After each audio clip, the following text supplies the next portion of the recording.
Okay, so Bhaisa, we will start with social and political movements. Now, what are these social and political movements? हर एक nation में society व्यवस्थित नहीं होती है.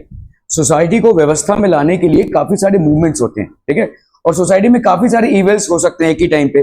Caste based इवेल्स होता है, ठीक है, मतलब कास्ट बेस्ड डिस्क्रिमिनेशन होते हैं, रिलीजन बेस्ड डिस्क्रिमिनेशन होते हैं. ये सब तमाम तरीके के डिस्क्रिमिनेशन होते हैं सोसाइटी में, ठीक है. और इनको रिफॉर्म, जैसे अगर आप देखोगे हमारे इंडिया में सती प्रथा थी, ठीक है, जिसमें एक पति के मृत्यु के बाद पत्नी को घसीट के लेकर जाया जाता था, चाहे वो राजी हो या ना हो, लेकिन उसको पति की चिता के साथ जलाया जाता था, ठीक है. दूसरा था भाई साहब हमारा कास्ट सिस्टम. कास्ट को लेकर हमारे यहाँ पे बहुत सारे डिफरेंसेस थे, ठीक है, अभी भी हैं, ठीक है. सो ये सारे जो हैं कुप्रथाएं हैं हमारे समाज में, जिनको किसी ना किसी रिफॉर्मिस्ट मूवमेंट के तहत हमने छुटकारा पाया है, ठीक है. So we have been able to get rid of them due to some reform movements. Reform movements मतलब किसी ना किसी को कोई रिफॉर्म मूवमेंट स्टार्ट किया है और इसको छुटकारा पाया है. Okay, so we will talk about movements. Why movements? Some people focus on a particular issue. एक पर्टिकुलर इशू पे फोकस करते हैं कुछ लोग, ठीक है, ऑर्गेनाइज देमसेल्व्स और फिर एक साथ जुड़ते हैं. ये इसी से पॉलिटिकल पार्टी बनती है. Organize themselves, build public opinion by constantly following up on that issue. तो धीरे धीरे पब्लिक ओपिनियन तैयार करते हैं. ये जो हो रहा है, ये अन्याय हो रहा है, ये नहीं होना चाहिए, ऐसा एक पब्लिक ओपिनियन मैन्युफैक्चरिंग होती है, ठीक है. This type of organize activity is called movement. तो क्या क्या है भाई साहब? एक पहले तो मुद्दा उठाएंगे, उस मुद्दे पे भाई साहब सब लोग इकट्ठा होंगे, ऑर्गेनाइज करेंगे और एक पब्लिक ओपिनियन बनाएंगे. पब्लिक ओपिनियन मतलब देखो अभी तक जो चला आ रहा है वो गलत है, ये पब्लिक ओपिनियन है, ठीक है. तो इसको बोलते हैं पब्लिक ओपिनियन. फॉलोइंग अप, और उसको ऊपर पर फॉलो अप करेंगे कि हम इस पे कुछ काम करेंगे जिससे हम इस मुद्दे से छुटकारा पा सके या इस मुद्दे को और ज्यादा हाईलाइट कर सके. And thereby put a pressure on political parties, और फिर पॉलिटिकल पार्टीज और गवर्नमेंट में. देखिए, अगर समझ लीजिए आपने अपना एक घर लिया हुआ है, अपना बंगलो है, उसमें पानी नहीं आ रहा है, कोई भी रीजन हो, आप भाई साहब सिडको के ऑफिस में गए, आपने चिल्लम चिल्ली किया, कोई सुनेगा या नहीं सुनेगा. लेकिन समझ लीजिए आपके बिल्डिंग में पानी नहीं आ रहा है और सारे के सारे जितने भी फैमिली मेंबर्स है सब नीचे आ गए. अब ये 150-200 लोग अगर सिडको में चले गए, ठीक है, पानी का कंप्लेन लेकर, तो क्या वो लोग सुनेंगे? तब सुनना पड़ेगा भाई साहब, क्योंकि अभी तादाद है, ठीक है, अभी भाई साहब बहुत सारे लोग आ गए एक ही मुद्दे को लेकर. तो then they are bound to hear. यही होती है मूवमेंट की ताकत, ठीक है. मूवमेंट में आप लोगों को जोड़ते हैं, एक पर्टिकुलर कॉमन रीजन पे आप लोगों को जोड़ते हैं एक मुद्दे पे, ठीक है. This is called movement. Okay, organized activity is the essence of many movement. Organized activity, भाई देखिए, हमने पहले लोगों को इकट्ठा किया, फिर हमने बोला कि अभी हम मार्च पास करेंगे या अभी हम बेसिकली जुलूस निकालेंगे, हम स्लोगन्स लाएंगे. अभी एक में उसमें से 4-5 लोगों ने बोला कि हम तोड़म तोड़ी करेंगे, तो ये डिसऑर्गेनाइज हो गया. समझ में आ रहा है? ये तो ऑर्गेनाइज मतलब सब लोग एक साथ एक ही डायरेक्शन में मूव करना, ये होता है ऑर्गेनाइज मूवमेंट. अभी समझ लो सब लोग एक साथ जुलूस लेकर जा रहे हैं और समझ लो सिडको ऑफिस जा रहे हैं या कहीं भी जा रहे हैं, किसी गवर्नमेंट ऑफिस में जा रहे हैं प्रोटेस्ट करने के लिए. उसमें से 8-10 लोग निकल गए और उन्होंने आजू बाजू के जो गाड़ियां थी उन पे आग लगा दी, तोड़म तोड़ी कर दिया. तो अभी क्या होगा? पुलिस सब पे लाठी चार्ज करेगी. ये एक पीसफुल मूवमेंट था, लेकिन ये डिसऑर्गेनाइज हो गया, ठीक है. हालांकि ये पीसफुल मूवमेंट था, लेकिन ये डिसऑर्गेनाइज हो गया कुछ लोगों की वजह से. तो इसीलिए ऑर्गेनाइज करना बहुत जरूरी है, ऑर्गेनाइज्ड एक्टिविटी होनी चाहिए, ठीक है. Is the essence of any movement. Certain movements also aim at opposing a particular decision or policy of the government. कभी कभी गवर्नमेंट की कोई पॉलिसी आती है जिसपे काफी लोग भड़क जाते हैं या काफी लोग बोलते हैं कि हमारे लिए नुकसानदायक है, तो इसके अगेंस्ट में, जैसे कुछ सालों पहले फार्मर्स मूवमेंट चल रहा था, देखो, ठीक है, जहां पे बहुत सारे फार्मर्स जो हैं पंजाब और हरियाणा के, वो दिल्ली के हाईवे पे उन्होंने भाई साहब नाकाबंदी कर दी थी, ठीक है, उन्होंने धरना दिया था. तो ये एक मूवमेंट है, ठीक है, और गवर्नमेंट को उनकी बात माननी पड़ी देर सवेर. The right to protest should be used patiently and responsibly. देखिए, गवर्नमेंट को भी नहीं मालूम रहता है कि कौन सी पॉलिसी कहां पे तिनक जाएगी, ठीक है. हो सकता है एक स्टडी के बाद गवर्नमेंट एक पॉलिसी पे अराइव करती है, लेकिन हो सकता है उसके नुकसान काफी हो, ठीक है. तो उसके लिए आप खुल्लम खुल्ला प्रोटेस्ट कर सकते हैं. हमारी डेमोक्रेटिक सोसाइटी है. The right to protest should be use patiently and responsibly. आप किसी भी चीज के लिए प्रोटेस्ट कर सकते हैं, गवर्नमेंट के कोई पॉलिसी के लिए, गवर्नमेंट के किसी सर्वेंट के लिए, गवर्नमेंट के किसी मिनिस्टर के लिए, ठीक है, कोई भी प्रोटेस्ट हो सकता है. प्रोटेस्ट आपका लीगल होना चाहिए। आप धरना दे रहे हैं, आप स्लोगन्स जारी कर रहे हैं, आप जुलूस निकाल रहे हैं, ये सारी चीजें जायज हैं। लेकिन आप तोड़म तोड़ी कर रहे हैं, पब्लिक प्रॉपर्टी का नुकसान कर रहे हैं, पत्थरबाजी कर रहे हैं, ये सब नाजायज है, ये सब इलीगल है। ठीक है, तो right to protest is there for everyone. आप अकेले भी बैठकर प्रोटेस्ट कर सकते हैं, कोई दिक्कत नहीं है। ठीक है, पेशेंटली और रिस्पॉन्सिबली इस राइट को हमको यूज करना है। ठीक है, पेशेंटली और रिस्पॉन्सिबली। पेशेंटली मतलब हम बैठे हुए हैं, कोई आ ही नहीं रहा है, हमको कोई पूछ ही नहीं रहा है, चलो कॉल आउट कर दो, ऐसा नहीं, वेट फॉर इट। ठीक है, और रिस्पॉन्सिबली। ठीक है, जब आप धरना दे रहे हैं या प्रोटेस्ट कर रहे हैं तो आप रिस्पॉन्सिबली इस चीज को यूज करेंगे, ऐसा नहीं कि उसके साथ तोड़म तोड़ी भी कर रहे हैं। ठीक है, so this has to be taken care of. Okay, what is a movement? Important characteristics of movement: it is formed when people come together in the interest of a particular issue. बहुत सारे लोग जब एक साथ आते हैं एक मुद्दे पे, तब हम उसको बोलते हैं मूवमेंट। ठीक है, अभी समझ लो बहुत सारे लोग आए, एक बोल रहा है ना हमारे मोहल्ले में पानी नहीं आ रहा है, दूसरा बोल रहा है भाई साहब हमारे मोहल्ले में ना कचरा नहीं उठा रहे। ठीक है, तीसरा बोल रहा है भाई साहब हमारे मोहल्ले में रोड जो है वो ठीक नहीं है। सब अलग अलग मुद्दे हैं। ठीक है, तो ये नहीं हो सकता, एक ही कॉमन मुद्दा होना चाहिए, तब जाकर उसको मूवमेंट का अंजाम दे सकते हैं हम। ठीक है, only then it can be called as a movement. It is formed when people come together in the interest of a particular issue. एक पर्टिकुलर मुद्दे पे जब बहुत सारे लोग साथ आते हैं, then we call it a movement. It has a particular social objective और अ प्रॉब्लम। ठीक है, तो इसका पर्टिकुलर सोशल ऑब्जेक्टिव होता है कि हमको इसका समाधान लाना है। ठीक है, there is a social objective, there is a responsibility for everyone who is associated with the movement. ठीक है, a strong leadership helps in deciding objectives of the movement, program of action and strategy of agitation. तो किसी भी movement का success उसके leadership पे depend करता है, कितना स्ट्रॉन्ग लीडरशिप है। ठीक है, तो एक strong leadership helps in deciding objectives of the movement. ये ऑब्जेक्टिव्स ऑफ द मूवमेंट को डिसाइड करता है, programme of action and strategy of agitation. तो हम क्या क्या करेंगे उस मूवमेंट के तहत, जुलूस निकालेंगे, धरना देंगे, नारेबाजी करेंगे, स्लोगन्स निकालेंगे। ठीक है, पेपर में, प्रिंट में पैम्पलेट्स बांटेंगे, ये सब चीजें जो है वो ऑर्गेनाइज होगी। ठीक है, एंड स्ट्रैटेजी, हर एजिटेशन का एक स्ट्रैटेजी होता है, कितने लोग होंगे, क्या ऐसा हो सकता है कि बहुत सारे लोग एक ही जगह पे ना जाके कुछ लोग सिडको में जाएं, कुछ लोग पीएमसी में जाएं, कुछ लोग भाई साहब ये वाले सिडको में जाएं, क्या ऐसा हो सकता है? ठीक है, so these are all strategies. Various organizations are involved to keep follow up on the issues. ठीक है, follow up on the issues. It requires public support. तो किसी भी मूवमेंट के सक्सेस के लिए पब्लिक सपोर्ट का होना बहुत जरूरी है।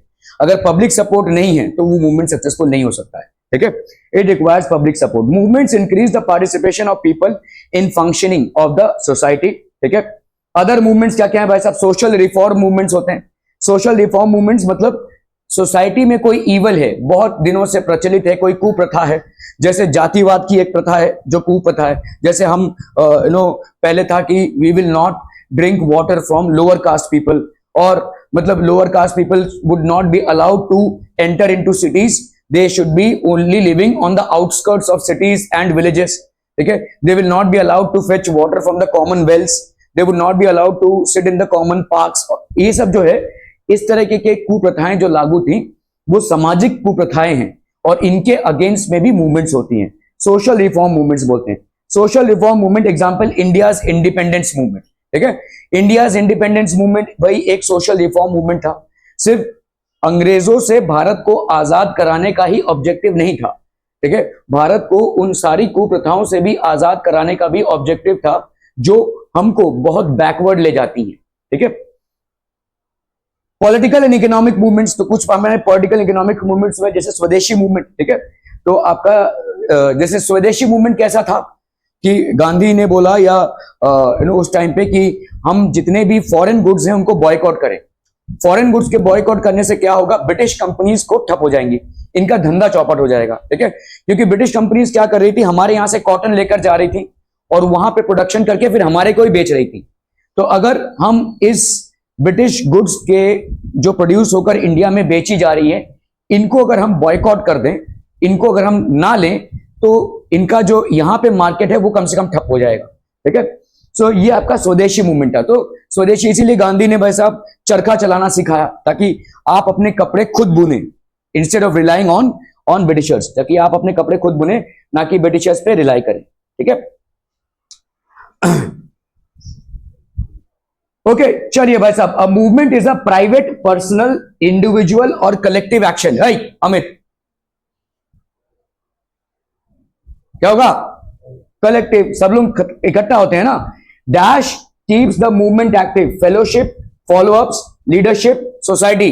नेहा, हाँ society, leadership, leadership keeps the movement active.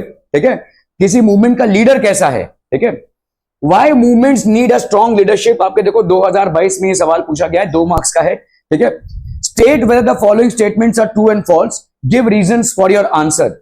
Movements do not need a strong leadership. ठीक है, तो ऑब्वियसली फॉल्स होगा। 2 मार्क्स का आया है। 2022 और 2023 में भी ये क्वेश्चन रिपीट हुआ है। So how do you need to answer this question? To keep the movement active. Why do you need a strong leadership? Obviously to keep the movement active, movement को एक्टिव रखने के लिए। कोई loose तो तो leader होगा, बोलेगा आज जुलूस निकालेंगे, कल इच्छा नहीं हो रही है भाई सब नहीं निकालेंगे। ठीक है, ऐसा नहीं चलेगा। ठीक है, so you need a person who is super active. ठीक है, so you need a leader who is active to keep the movement active, to provide the necessary information to the government. तो गवर्नमेंट को necessary information provide करना है। ठीक है, कि भाई हमारा मूवमेंट इस मुद्दे पे है, आप इस मुद्दे के बारे में क्या समाधान या क्या विचार कर रहे हैं हमें बताइए। ठीक है, okay, to decide the objectives of the movement. ठीक है, तो गवर्नमेंट के साथ फॉलो अप रखना है, गवर्नमेंट के साथ बातें करनी है, गवर्नमेंट के साथ जाकर दस्तावेज जो भी आपके डॉक्यूमेंट्स लगेंगे वो पेश करना है। ठीक है, तो गवर्नमेंट के पास अपना जो मुद्दा है उसको रखना है। To decide the objectives of the movement. Objective क्या होगा मूवमेंट का, सब लोग कैसे पार्टिसिपेट करेंगे, ऑर्गेनाइज कैसे करेंगे, मुद्दा क्या है और इसका समाधान कैसे निकालेंगे। प्रोग्राम ऑफ एक्शन, जुलूस निकालना है, नारेबाजी करनी है, धरना देना है, भूख हड़ताल पे जाना है, ये सारे आपके अलग अलग स्ट्रैटेजीज हैं। Programme of the action and strategy of agitation, तो ये आपके अलग अलग, जैसे प्रोग्राम ऑफ एक्शन मतलब जुलूस निकाल करके हम सिडको भवन के सामने खड़े होंगे या पीएमसी के सामने खड़े होंगे, ऐसा जहां पे भी जिस चीज से हम कनेक्टेड है, ये हो गया programme. And therefore strategy of agitation, जुलूस है, नारेबाजी है। ठीक है, ये सारे जितने भी आपके कॉन्स्टिट्यूशनल रेमेडीज हैं उसके तहत जो लीगल आता है उसको स्ट्रैटेजाइज करना, ये सिर्फ लीडरशिप का काम है। ठीक है, okay.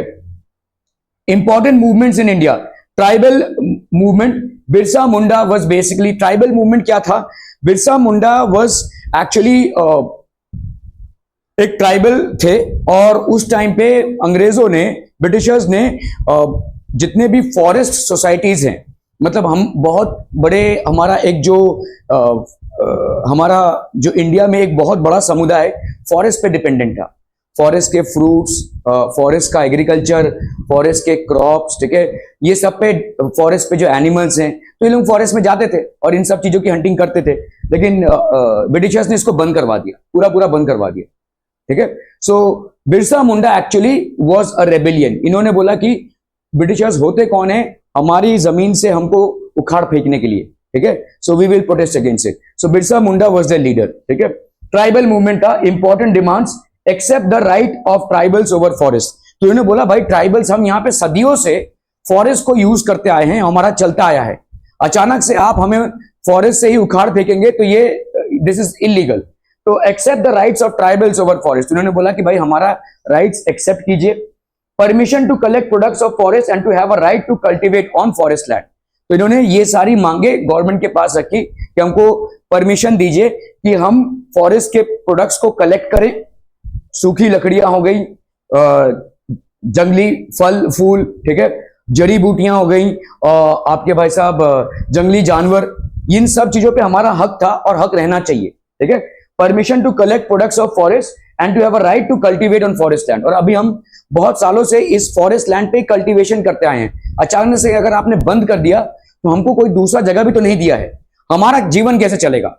all of a sudden Britishers stopped their entry into forest, so where will they live their lives from? तो बिरसा मुंडा ने इन सब चीजों के लिए प्रोटेस्ट किया। एसोसिएटेड वेरियस ट्राइब्स, कोलम फ्रॉम छोटा नागपुर, ठीक है, गोंड फ्रॉम उड़ीसा, कोली, भिला एंड रामोशी फ्रॉम महाराष्ट्र, ये सब अलग अलग ट्राइबल्स थे। Santhal and Munda from Bihar. So ये सारे जितने भी आपके ट्राइबल्स थे, they all participated in Birsa Munda's movement. ये अलग अलग जगहों से सारे ट्राइबल्स ने ब्रिटिशर्स के अगेंस्ट में इस मूवमेंट में पार्टिसिपेट किया। जहां पे उन्होंने डिमांड किया कि भाई साहब इतने सालों से हम फॉरेस्ट और उसके प्रोडक्ट्स को यूज करते हैं, अचानक से हमारी जो एंट्री बंद करवाई है, इसके लिए ऑल्टरनेटिव सोर्स हमारे लिए क्या रखा है, ठीक है। तो इसके लिए ये सारे लोगों ने पार्टिसिपेट किया। Okay, farmers movements in India. Farmers movements were inspired by the thoughts of Mahatma Phule, ठीक है। सो महात्मा, मैं सबको नोट करते देखता हूं, सिर्फ तुमको नहीं नोट करते देखता हूं, I don't know why. Okay, farmers movements were inspired by the thoughts of Mahatma Phule, justice Ranade and Mahatma Gandhi. ये फार्मर्स मूवमेंट के लिए इनका काफी ज्यादा योगदान रहा है, ठीक है। Okay, example movements in Bardoli, Champaran and movements against revenue collection. तो ये सारे मूवमेंट्स हुए थे जो महात्मा गांधी ने उठाए थे। Movements in Bardoli, Champaran and movements against revenue collection. अभी भी नहीं नोट करना है ना। अगर अपने हिसाब से तुमको पढ़ना है तो यहां पे क्यों आती हो, सिंपल है। दिखाओ ना, मतलब क्या नोट किया है, दिखाओ।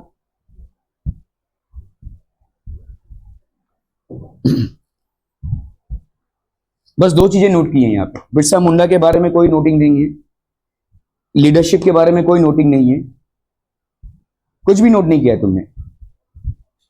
ये पहले का जो स्लाइड था जो उतना ही।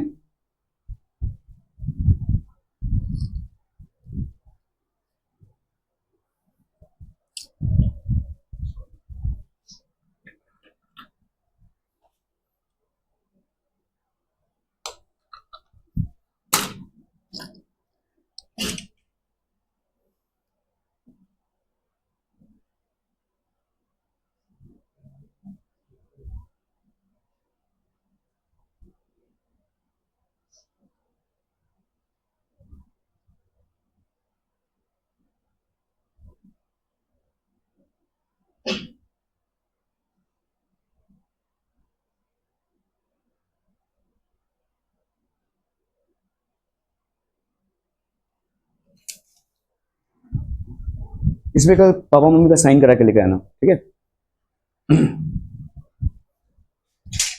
फार्मर्स मूवमेंट इन इंडिया, तो movements in Bardoli, Champaran and movements against revenue collection, इन सब के अगेंस्ट में मूवमेंट्स चालू हो गए, ठीक है। Movements in Bardoli, Champaran and movements against revenue collection. Farmers movement slow down due to tenancy laws. Tenancy laws, भाई साहब जो चीज दिल से ना आए ना उसको मत करो, मत करो उसको। तुमको अगर मेरे साथ हर बात पे आर्ग्यूमेंट करना है कर लो।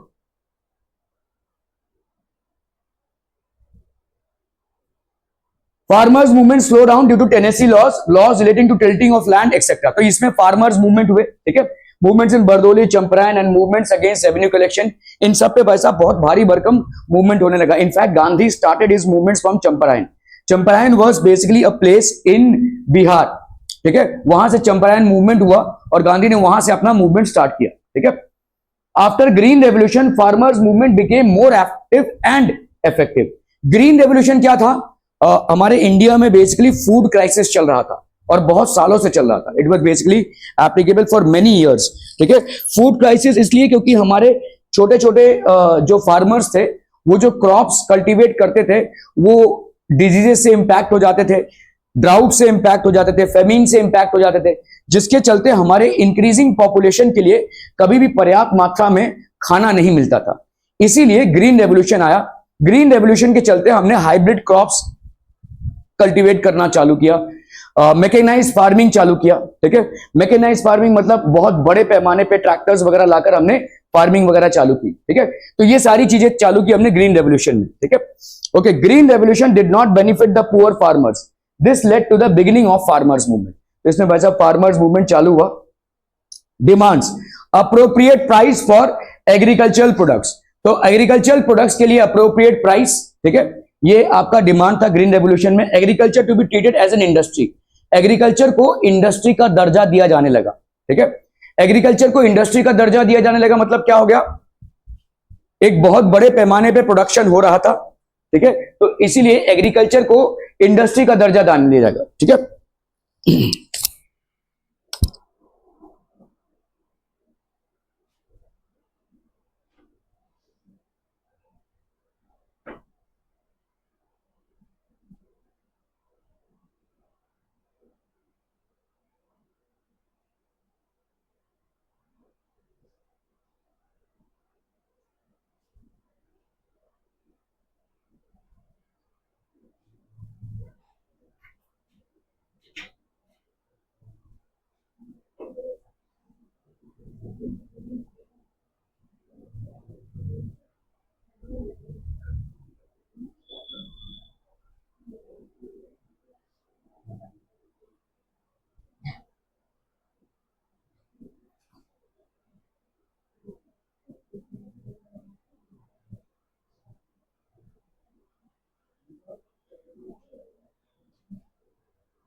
Agriculture to be treated as an industry, तो एग्रीकल्चर को एक इंडस्ट्री की तरह ट्रीट किया जाने लगा, ताकि ज्यादा से ज्यादा, इसके पहले क्या होता था, एग्रीकल्चर इंडिविजुअल था, आपने भाई साहब एग्रीकल्चर किया, अपने घर के लिए थोड़ा बहुत उत्पादन किया और बाकी का बेच दिया, ठीक है। लेकिन अभी एग्रीकल्चर एक इंडस्ट्री बन चुका है, मतलब बहुत बड़े पैमाने पे कल्टीवेशन हो रहा है।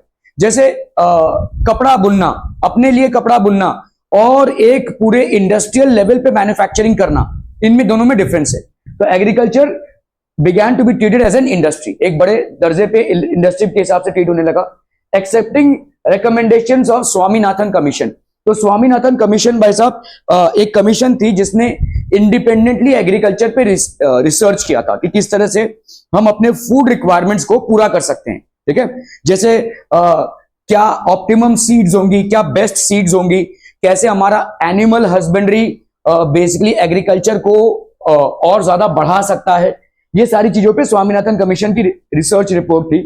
डेप्थ रिलीफ मतलब देखो गांव खेड़े में क्या होता है कि फार्मर्स जो होते हैं उनको पैसों की जरूरत पड़ती है बिफोर कल्टीवेशन, सीड्स खरीदने पड़ते हैं, ठीक है, लैंड में आपका ट्रैक्टर वगैरह चलाना पड़ता है, ये सब चीजों के लिए फार्मर्स को अच्छे खासे पैसे की जरूरत होती है। तो ये जो पैसों की जरूरत होती है, ये फार्मर्स अपना पैसों का जरूरत कहां से पूरा करते हैं, ऑब्वियसली जो साहूकार या महाजन है उनसे लोन लेकर, ठीक है, they basically take loan from them, ठीक है। डेट रिलीफ, अभी ये जो लोन है, ये साहूकार महाजन जो है ये बहुत हाई रेट ऑफ इंटरेस्ट पे लोन देते हैं, जिसके वजह से ये जो फार्मर्स हैं ये डेट के दलदल में घुसते चले जाते हैं, ठीक है। They never are able to pay their debts, और वन फाइन डे क्या होगा कि भाई साहब आपकी जमीन जब्त कर लेंगे हम, ठीक है। तो this is basically debt relief. Debt cancellation, ठीक है, implementing national policy for agriculture, तो यहां पे गवर्नमेंट ने कई बार फार्मर्स के डेट को माफ किया है, ठीक है। Debt cancellation, okay. Important farmer organisations in India, Shetkari Sanghatan, ठीक है, भारतीय किसान यूनियन, ऑल इंडिया किसान सभा। शेतकारी संगठन अगर आप देखोगे, ये आपने देखा है कभी, ये बीच बीच में ऐसे गाड़ियां लाकर कांदा बेच रहे हैं या आलू बेच रहे हैं, ठीक है, वो शेतकारी एसोसिएशन से आता है। यहाँ पे मतलब गवर्नमेंट ने इनको छूट दी है कि आपने जो एग्रीकल्चर में प्रोड्यूस किया है उसको डायरेक्टली आकर बेच सकते हैं, you can basically sell them directly, ठीक है, instead of having middleman you can sell them directly. भारतीय किसान यूनियन, ऑल इंडिया किसान सभा, ठीक है, लेबर मूवमेंट हुआ। तो ये सब आपका भाई साहब फार्मर्स के मूवमेंट से। अभी हम बात करेंगे लेबर मूवमेंट, ठीक है। अभी धीरे धीरे इंडिया में इंडस्ट्रियलाइजेशन आ गया था, क्योंकि सारे वर्ल्ड में इंडस्ट्रियलाइजेशन आ गया था, तो ऑब्वियसली यहाँ पे इंडस्ट्रियलाइजेशन मतलब बड़े पैमाने पे गुड्स की मैन्युफैक्चरिंग हो रही थी, बहुत बड़े पैमाने पे, ठीक है। In 1899 railway workers went on strike for their demands, तो जो रेलवे वर्कर्स थे 1899 में, they went on a strike. All India trade union Congress, first organisation for resolving the issues of workers was established in 1920, ठीक है। ये All India trade union Congress था, क्योंकि India में आज भी railways happen to be the biggest source of employment, railways में सबसे बड़ा एम्प्लॉयमेंट सोर्स है। क्या होगा वैसे?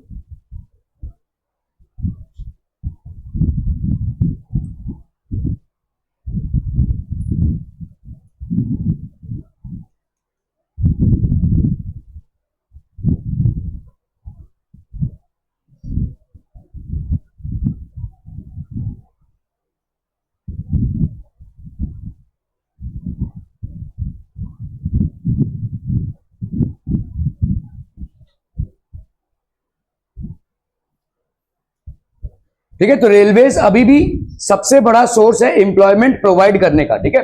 सो इसीलिए पहला जो trade union, all India trade union congress establish हुआ, first organisation for resolving the issues of workers, it was established in 1920, ठीक है। जितने भी वर्कर्स हैं उनके भी इश्यूज हो सकते हैं, ज्यादा करके उनके शोषण होते हैं, मतलब उनको ज्यादा काम कराया जाता है कम पगार पे, ठीक है, ज्यादा घंटों का काम कराया जाता है, ज्यादा मेहनत कश काम कराया जाता है, ठीक है। बोला है कुछ काम करने के लिए, करा कुछ और रहे हैं, ठीक है। तो first organisation for resolving the issues of workers that was established in 1920। 1980s labour movement starting getting disintegrated, ठीक है। सो 1980s में धीरे धीरे लेबर मूवमेंट जितने थे वो, क्योंकि अभी मांगे पूरी हो रही थी, तो इसीलिए ये धीरे धीरे डिसइंटीग्रेट होने लगे। Globalisation has affected the labour movement to a great extent. आज की तारीख में भाई साहब ग्लोबलाइजेशन हुआ है, तो बहुत लोगों को अलग अलग लेवल पे काम मिला है, इसीलिए आपका अभी ये डिसइंटीग्रेट हो गया। अभी ऑर्गेनाइज्ड लेबर मूवमेंट्स नहीं होते हैं, पहले होते थे, ठीक है। Anybody aware of new labour laws that have been passed? किसी को भी मालूम है लेबर लॉज क्या है? अच्छा, पुराने लेबर लॉज क्या हैं? हाँ भाई साहब, कल अगर आप पढ़ाई करके बाजार में उतरोगे तो या तो जॉब करोगे या तो बेसिकली खुद किसी को जॉब दोगे, right? But in both the cases you will have to have a basic knowledge about labour laws. What are labour loss?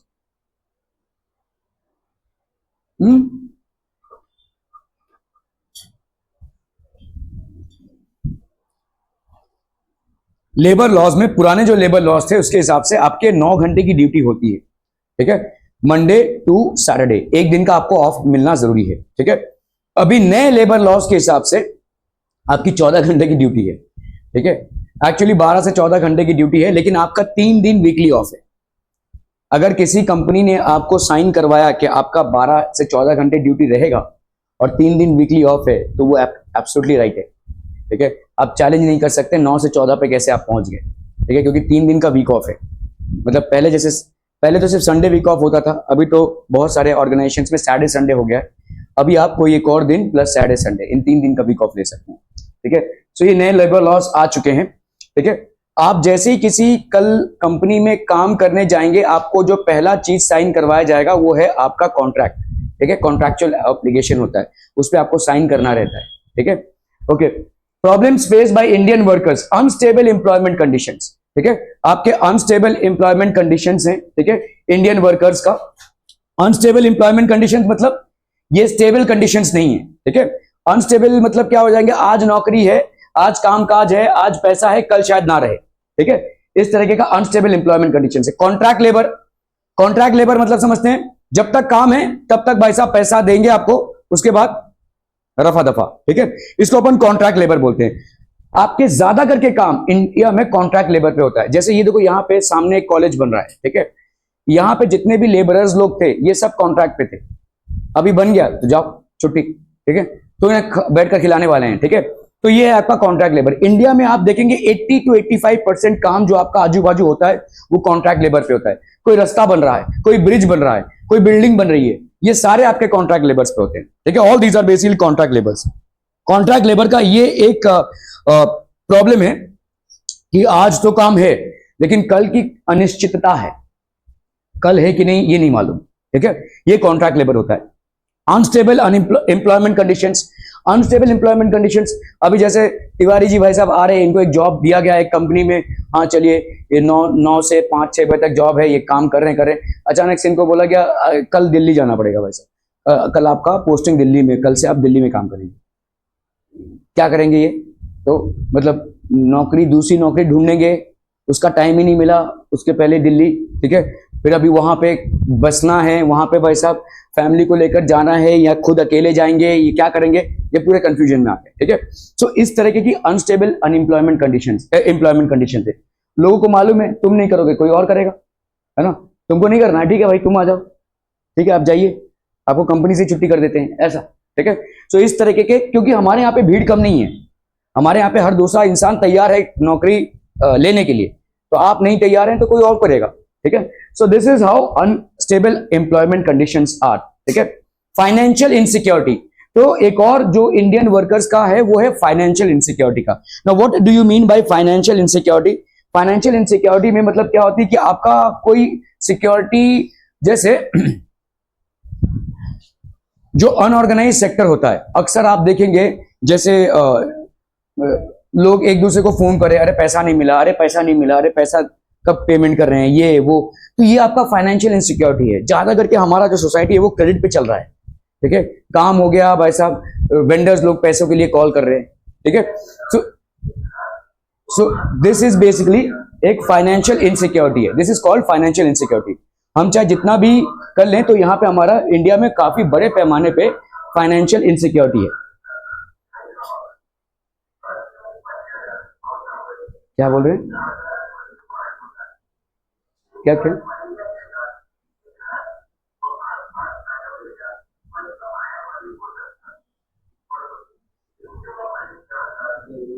Dengue malaria, absence of legal protection, यहां पे तो भाई साहब कुछ भी नहीं है। आप अगर बॉम्बे में जाएंगे ना, प्रॉपर बॉम्बे में, साउथ बॉम्बे में, डोर पे नॉक करेंगे, 4 जन अंदर घुस जाएंगे, वो लोग बीएमसी से आते हैं। अगर आपके घर में बाल्टी है जो खुला है, आप पे हर एक बाल्टी पे 200 रुपए का फाइन है, 200-300 रुपए का फाइन है। सीधा घर पे घुस जाएंगे वो लोग, घर पे, फैक्ट्री में, सब जगह। अगर आपके घरों में खुला बाल्टी तो रहेगा ही ना भाई साहब, रहेगा भाई। खुला बाल्टी में ही तो मच्छर अंडे देते हैं, स्टैग्नेंट वाटर है वो। कहीं पे भी स्टैग्नेंट वाटर अगर आप उनको दिखा तो हर एक बाल्टी पे आपको 200 से 300 रुपए फाइन है। 200 रुपए तो आज से 10 साल पहले की बात कर रहा हूं, अभी तो शायद 500 रुपए हो गया होगा। फटाफट लोग फाइन मारेंगे, लो भाई पैसा भरो, चालान काट दिया फटाक से। ये ऐसा ही है यहाँ पे तो भाई साहब, जाहिर आह्वान करते रहेंगे और डेंगू मलेरिया होता ही रहेगा।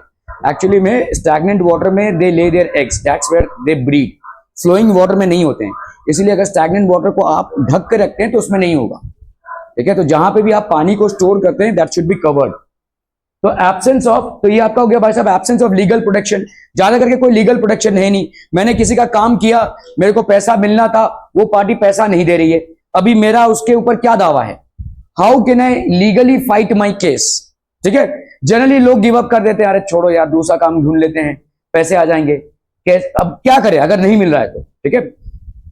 फॉरेन कंट्रीज में ऐसा नहीं है भाई साहब, ठीक है। एवरीबडी इज प्रोटेक्टेड, ठीक है। Till the last day of your work you need to get paid. Till the last hour and minute that you have put for your work you need to get paid. आपको payment देना ही पड़ेगा, ठीक है। Unlimited working hours की कोई निश्चितता नहीं है। बस अब 4 घंटे का काम बोल के 9 घंटे काम करा रहे हैं, ठीक है। So this is basically unlimited working hours, ठीक है। Insecurity at the work place. Insecurity at the workplace means what? What do we mean by insecurity at the workplace? Insecurity at the workplace, security नहीं है, मतलब आपके hazardous occupations हैं, ठीक है। जैसे ऐसे बहुत सारे ऑक्यूपेशंस हैं जो आपके लाइफ के लिए रिस्की हैं। जैसे अभी देखो ये जो वॉचमैन लोग हैं यहाँ पे, या जो लोग कंस्ट्रक्शन का काम कर रहे हैं, आइडियली उनके सेफ्टी बुक्स वो पहनने चाहिए, हेलमेट पहनने चाहिए, लेकिन है नहीं, ठीक है। वैसे आप देखोगे अक्सर 10 माले की बिल्डिंग में या 9 माले की बिल्डिंग में भाई साहब वो लटक लटक के काम कर रहे हैं। जब लटक के आप काम करते हैं तो प्रॉपर अटायर होना चाहिए, आपका हेलमेट होना चाहिए, आपका सब जो रोप्स वगैरह हैं वो सब प्रॉपरली होने चाहिए, लेकिन ऐसे ही चल रहा है, ठीक है। तो there is hardly any security that has been adopted, ठीक है। Insecurity at the work place. Health hazards होते हैं भाई साहब। केमिस्ट्री में अगर आप पढ़ोगे तो बहुत सारे केमिकल्स होते हैं जो प्रोड्यूस होते हैं। अक्सर जितने भी आपके फैक्ट्रीज हैं, इंडस्ट्रीज हैं, यहाँ पे ये हार्मफुल केमिकल्स प्रोड्यूस होते हैं और ये हेल्थ हजार्ड्स क्रिएट करते हैं, ठीक है। They basically pose health hazards. Women's movement भाई साहब क्या क्या हुआ है?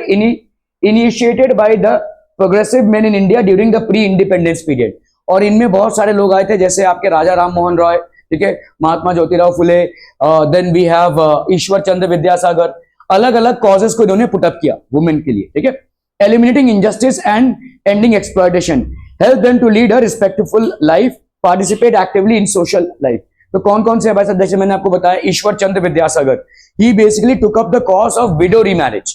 हमारे इंडिया में बहुत बड़ी तादाद में, ठीक है, सुन तो नहीं रहे हैं आप लोग कोई क्वेश्चंस पे हैं ये सब, okay। तो Ishwar Chandra Vidyasagar basically was a leader who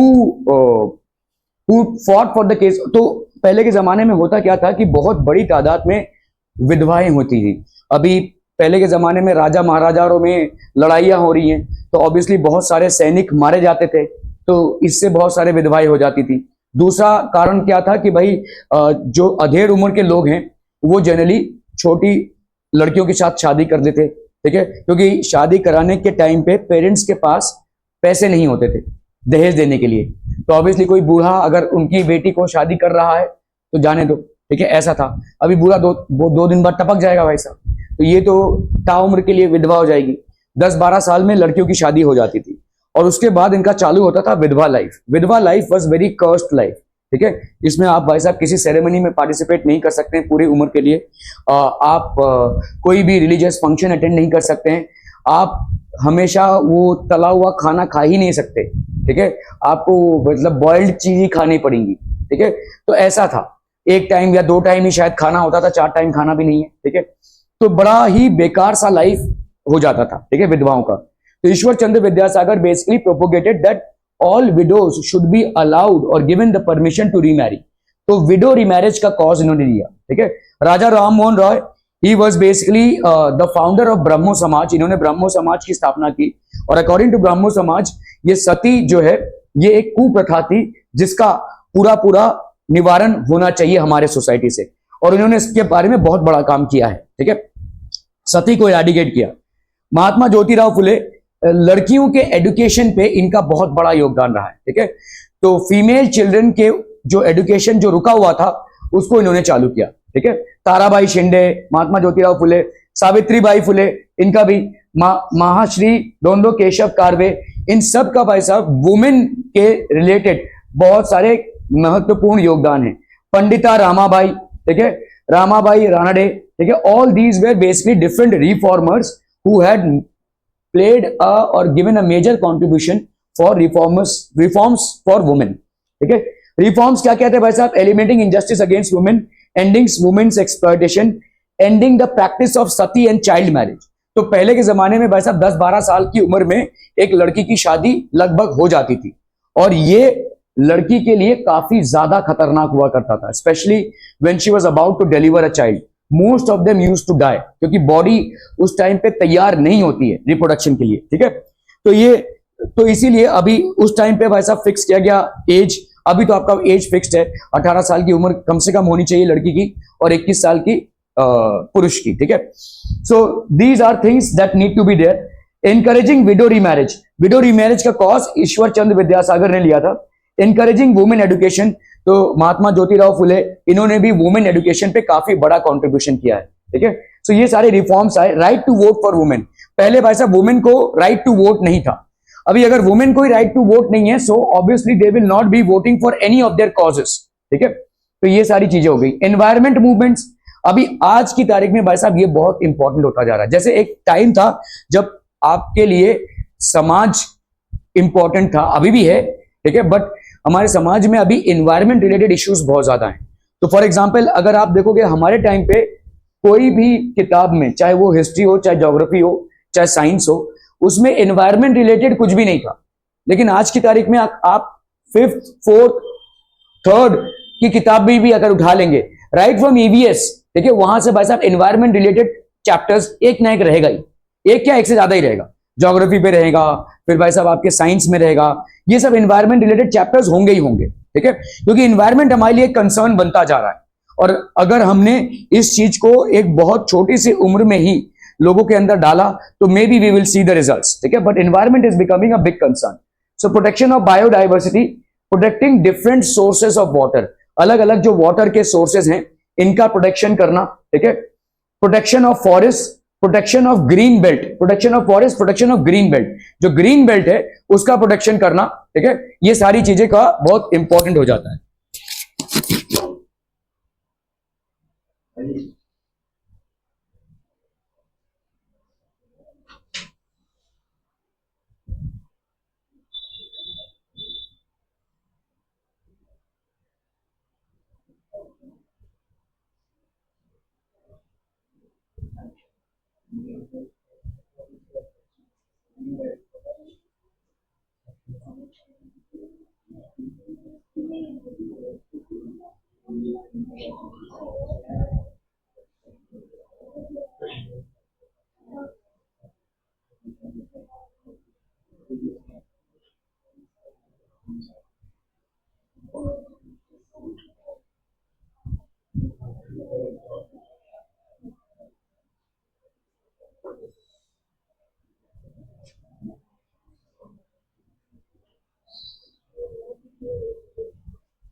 मैंने बोल दिया ना कश्मीर में बैठे थे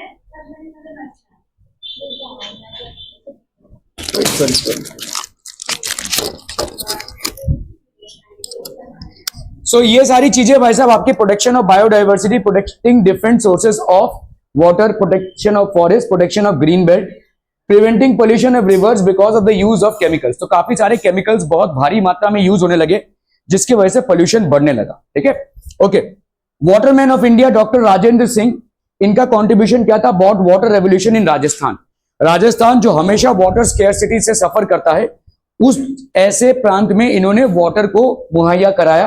ठीक है, revive rivers in the desert of Rajasthan, build 11,000 johad in hundreds of villages. Johad एक टाइप का भाई साहब वाटर कल्टीवेशन का सोर्स है। ठीक है, जिससे वाटर की रिक्वायरमेंट पूरी हुई। Form an organisation name Tarun Bharat संघ। ठीक है, started a campaign all over India for water conservation, revival of rivers, forest conservation and wildlife conservation, won the Stockholm Water Prize and award known as Nobel Prize for Water। तो Stockholm से इनको भाई साहब एक prize मिला इनके specific contribution for revival of water के लिए। ठीक है, and that was basically almost equivalent to Nobel prize. Consumer movement, ठीक है, अभी जैसे जैसे बड़े बड़े कंपनीज आते जा रहे हैं, जैसे जैसे बहुत सारे प्रोडक्ट्स आते जा रहे हैं, वैसे वैसे लोगों को उल्लू बनाने के धंधे भी ऊपर बढ़ते जा रहे हैं। ठीक है, तो अगर किसी का उल्लू बन गया तो वो क्या करेगा, तो कंज्यूमर प्रोटेक्शन एक्ट है ये। ठीक है, movements believe that each member of the society is a consumer. Adulteration, चीजों में मिलावट, increased cost of items, frauds in weights and measures, इन सब चीजों से आप ठगे जा सकते हैं। आज की तारीख में तो साइबर फ्रॉड बहुत बड़े मकाम पे चल रहा है आपका। ठीक है, post 1980 movements are called new social movements. Neo, they are issue based. तो ये कुछ कुछ इश्यूज पे बेस्ड है। ठीक है, they are based on specific issues. Okay, post 1980 movements are called, कौन से हो जाएंगे भाई साहब, फटाफट फटाफट, they will be neo social. Okay, what is the first organisation for resolving the issue of workers? All India trade union Congress. ठीक है, AITUC बोलते हैं हम इसको, AITUC। आप देखोगे ज्यादा करके जो लोग रेलवे वगैरह में काम करते हैं उनके पास एक कार्ड रहता है AITUC का। ठीक है, Who is known as the waterman of India? Doctor Rajendra Singh. Previously asked board question, 2 mark का क्वेश्चन है आपका, 2 साल रिपीट हुआ है। 2023 में भी ये क्वेश्चन आया हुआ है। Important movements in India. ठीक है, farmers movement, women's movement, environmental movement उतना ज्यादा तो इंपॉर्टेंट नहीं है। कंज्यूमर मूवमेंट डेफिनेटली हुआ है, ट्राइबल मूवमेंट हुआ है। ठीक है, लेबर मूवमेंट हुआ है। एनी 4 आपको लिखना है। ठीक है, dash is the main demand of farmers movement. मैं बोल रहा हूं आप PYQs अगर ठीक से करोगे ना तो काफी सारे समस्याओं का समाधान हो जाएगा। देखो 1 मार्क्स का क्वेश्चन है, 19 में आया है, 20 में आया है, 2023 में भी आया है। Dash is the main demand of farmers movement. तो फार्मर्स मूवमेंट में भाई साहब क्या था, to get the right price for agriculture product. अभी अभी देखो एक बहुत बड़ा फार्मर्स मूवमेंट चल रहा था, जस्ट खत्म हुआ है, कुछ 6-7 महीने हुए हैं। ठीक है, आपने सुना रहेगा कि एक एक्ट्रेस को किसी ने थप्पड़ मारा क्योंकि उस एक्ट्रेस ने फार्मर मूवमेंट के अगेंस्ट में बोला था। नहीं, नाम नहीं चाहिए, हम बोल रहे हैं यहाँ पे। ठीक है, कि ऐसा केस ये फार्मर मूवमेंट पे हुआ था। एक्चुअली फार्मर मूवमेंट चल रहा था और ये हादसा हुआ है। क्या यहाँ पे देखो 2020 और 2022 में, to increase agricultural production and become self sufficient with regard to food grains. क्या क्या हुआ था भाई साहब, वाटर रेवोल्यूशन। फूड ग्रेन्स के लिए क्या हुआ था, ग्रीन रेवोल्यूशन। ठीक है, okay. In pre independence period dash tribe from Orissa revolted against the British rule. कौन सा था भाई साहब? उड़ीसा से गोंड। आपने देखा अलग अलग प्रांतों से अलग अलग ट्राइब्स थे। इन 1986 डैश केम इनटू एग्जिस्टेंस। कौन सा भाई साहब? आपका कंज्यूमर प्रोटेक्शन एक्ट। ठीक है, इसके तहत आप किसी भी की आप कंज्यूमर कोर्ट में कंप्लेन फाइल कर सकते हैं अगर आप ठगे गए होंगे तो। सब देखिए ताजा तरो क्वेश्चन है भाई साहब, 2022 2023। ठीक है, for which of the reforms were the women's movement in the pre independence period fighting 2019 2020 में, प्री इंडिपेंडेंस में injustice against women, ending their exploitation, helping them to live a respectful life and ensure their active participation in social life, abolish the practices of sati and child marriage. ये main मुद्दे थे। और तीसरा था आपका window remarriage. ठीक है, दिया था ना स्टेपलर, ले लिया? अरे तूने दिया क्यों? Women right education and right to vote for women. ठीक है, write short notes on water revolution, Rajendra Singh ने स्टार्ट किया था। जोहाद बिल्ड किया इन्होंने राजस्थान में। तरुण भारत संघ कैंपेन फॉर वाटर कंजर्वेशन, आप लोग जा सकते हैं जिन लोगों का हो गया। Which problems are faced by modern workers movement 2020 का क्वेश्चन है। अनस्टेबल एम्प्लॉयमेंट कंडीशंस, इसको आपको ऐसे नहीं लिखना है, सजा कर लिखना है। So these are the following conditions which are faced by modern workers. Unstable employment conditions, contract labour, financial insecurity, absence of legal protection, unlimited working hours, insecurity at the work place. ठीक है, health hazards. ठीक है, state where the following statements are true और false, give reasons for your answer. 2022 का question है। Consumer movement, ठीक है, ये कंज्यूमर बहुत सारे जगहों पे ठगा जा सकता है। ठीक है, some of these problems include adulteration, चीजों में मिलावट, increased cost of items, frauds in weights and measures, ये सब आपके भाई साहब। Explain the nature of farmers movement in India, ये 2022 का क्वेश्चन है। काफी सारे क्वेश्चन देखो आए हुए हैं इस चैप्टर से। ठीक है, started in India against the anti-agricultural policies of British colonial government. Green Revolution, achieving self-sufficiency in food grains, did not benefit poor farmers. Demands appropriate pricing of agricultural products, giving the status of an industry to agriculture, accepting the recommendations of Swaminathan Commission, implementation of national policy for agriculture, etc. Explain the activities, roles and functions of environmental movement. क्या क्या हो जाएंगे भाई साहब? Reducing the, तो ये आपका नया चल रहा है। ठीक है, अभी मतलब कुछ सालों से ये स्टार्ट हुआ है, पिछले 10-15 सालों में इस पे काफी सारा काम किया जा रहा है और इस पे क्वेश्चन आ सकता है। क्योंकि अभी हमारा देखिए, हम एक एक चीज जब कंप्लीट कर लेते हैं ना तो उस पे फिर ज्यादा ध्यान देने की जरूरत नहीं। जैसे हमारा एक टाइम पे फूड क्राइसिस था, that has been covered, so it will no longer be drawing attention. Now what has to be covered is environmental movements. ठीक है, रिड्यूसिंग, क्योंकि अभी भी ये हमारे सिर्फ इंडिया में ही नहीं बाकी सारे देशों में भी एक बहुत बड़ा खतरा है जो उमड़ रहा है। रिड्यूसिंग और preventing environmental degradation, protection of biodiversity, अलग अलग स्पीशीज को प्रोटेक्ट करना, डिफरेंट सोर्सेज ऑफ वाटर, अलग अलग फॉरेस्ट को प्रिजर्व करना, ग्रीन बेल्ट को प्रिजर्व करके रखना, preventing pollution of rivers and reducing the use of chemicals and their ill effects. Doctor Rajendra Singh bought about water revolution in Rajasthan. Complete the table, 2022 का question है। देखो, उड़ीसा में जो ट्राइबल मूवमेंट में पार्ट लिया था उनका नाम था गोंड, महाराष्ट्र में कोली, छोटा नागपुर कोलम एंड बिहार संथल। ठीक है, so this was pretty much the chapter. ठीक है, okay, thank you so much for your valuable time. आप सब लोग उस